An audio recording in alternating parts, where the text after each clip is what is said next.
Greetings, surface dwellers of the internet. I am the Cybermole, and November has legally concluded this year.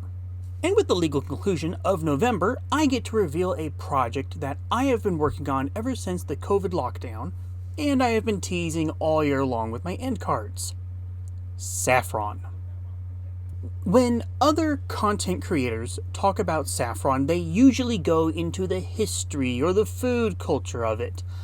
I'm going into the actual cultivation of it. Growing saffron is easy, insultingly easy. It is often misunderstood that growing saffron is what makes it so expensive.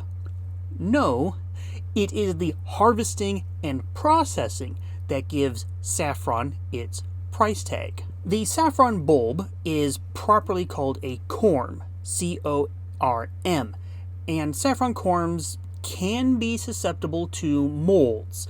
Pay attention if you pull them out during summertime storage, keep them from high humidity, high temperature soils, normally things found in the tropics. I have no problem with that here on the farm because Northern California does not get hot and wet. Truly, we do not get hot and humid. Hot and dry, not a problem. So I get to leave them in the ground during their dormant phase. Saffron propagation does not come from the flowers being pollinated, but rather the corms producing daughter corms underground over a period of about 3 years. This is similar to how garlic divides from a single clove into a bulb of many cloves. The corm clusters then need to be dug up, which you are watching me do here, and divided by hand and replanted for another 3 years. Harvesting saffron is exactly what it looks like, picking flowers by hand. Processing saffron involves tearing the flowers apart, again by hand. I have found that rolling the flowers between the fingers is the easiest way to open them. Now, each saffron flower only has 3 stigma. This is the actual part of the flower that we use.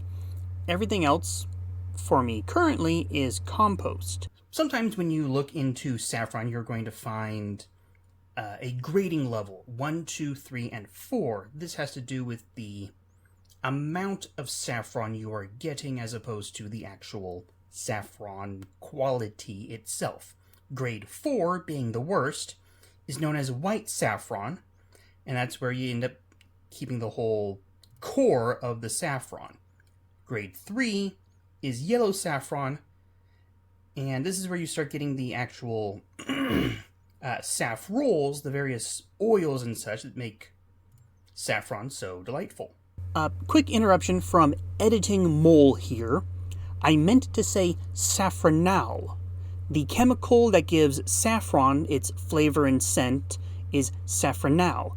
Saffrole comes from sassafras and is possibly carcinogenic, meaning it might cause cancer. Science has yet to determine yes or no.